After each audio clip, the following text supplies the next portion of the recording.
Hello મિત્રો, સ્વાગત છે તમારું મારી ચેનલ જલપાસ કિચનમાં। તો આજે હું તમારી સાથે શેર કરવાની છું ઠંડાઈની રેસીપી। તો ચલો આજની રેસીપી બનાવવાનું શરૂ કરીએ। સૌપ્રથમ ઠંડાઈ બનાવવા માટે કઈ કઈ સામગ્રીનો ઉપયોગ થશે તે જોઈ લઈશું।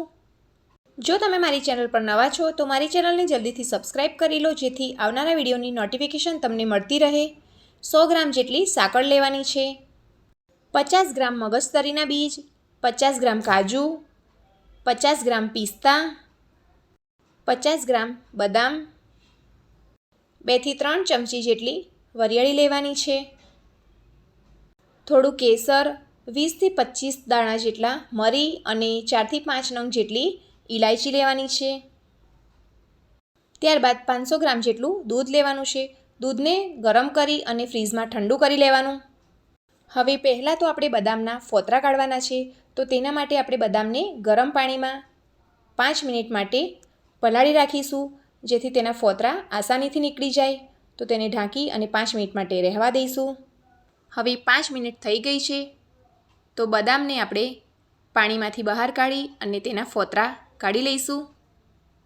ગરમીમાં શરીરને તાકાત આપે અને સાથે સાથે શરીરને ઠંડક આપે તેવી આ ઠંડાઈ તમે બનાવીને ફ્રીઝમાં 10 થી 15 દિવસ સુધી સ્ટોર કરી શકો છો। અને જ્યારે પણ તમને ઠંડાઈ પીવાનું મન થાય ત્યારે 2 થી 3 ચમચી જેટલી આ ઠંડાઈની પેસ્ટને તમે ઠંડા દૂધમાં ઉમેરી અને ઠંડાઈ બનાવી શકો છો। બદામ છોલાઈ ગઈ છે, ત્યારબાદ મોટા એક બાઉલમાં આ બધી જ બદામને ઉમેરી દઈશું। સાથે સાથે કાજુ, પિસ્તા, મગજતરીના બીજ, વરિયાળી અને સાકર પણ ઉમેરી દઈશું। સાકરનું માપ મેં 100 ગ્રામ જેટલું લીધું છે। જો તમારે વધારે સાકર ઉમેરવી હોય તો પણ તમે ઉમેરી શકો છો। ત્યારબાદ તેમાં મરી અને ઇલાયચી ઉમેરીશું। લાસ્ટમાં કેસર ઉમેરવાનું છે।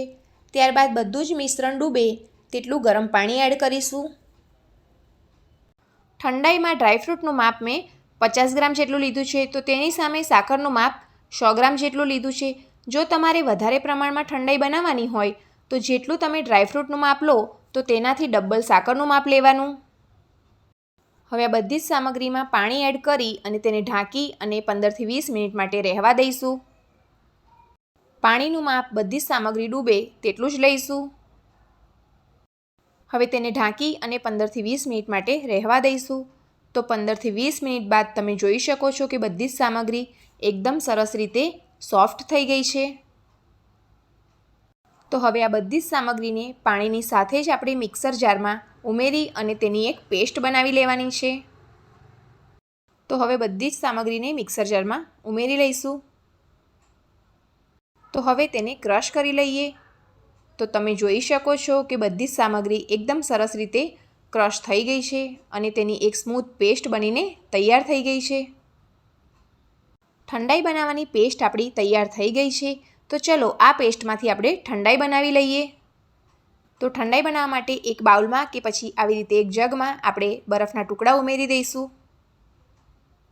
ઠંડાઈ એકદમ ઠંડી હશે તો જ પીવાની મજા આવશે। તો હવે બરફ ઉમેર્યા બાદ જે પેસ્ટ બનાવી હતી તે 3 થી 4 ચમચી ઉમેરી દઈશું। બાકી વધેલી પેસ્ટને તમે કાચની બોટલમાં 10 થી 15 દિવસ સુધી ફ્રીઝમાં સ્ટોર કરી શકો છો। ત્યારબાદ તેમાં એકદમ ઠંડુ દૂધ ઉમેરી અને મિક્સ કરી લઈશું। તો તૈયાર છે ગરમીમાં પીવાની મજા પડે તેવી ઠંડાઈની રેસીપી। તો તમે તમારા ઘરે ચોક્કસથી ટ્રાય કરજો અને મને કોમેન્ટમાં જણાવજો કે આજની આ રેસીપી તમને કેવી લાગી। હવે તૈયાર થયેલી ઠંડાઈને આપણે ગ્લાસમાં સર્વ કરી લઈએ। તો આ હોળી પર તમે તમારા ઘરે આ ઠંડાઈની રેસીપી ચોક્કસથી બનાવજો। હવે લાસ્ટમાં તેમાં ગુલાબની પાંખડી અને પિસ્તાની કતરણથી ગાર્નિશિંગ કરીશું। તો છે ને ઠંડાઈ બનાવવાની એકદમ સરળ રીત।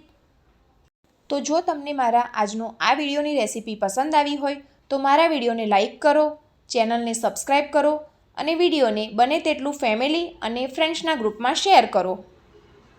તો ફરી મળીશું આવી જ એક અલગ રેસીપીના વિડીયો સાથે। ત્યાં સુધી આવજો।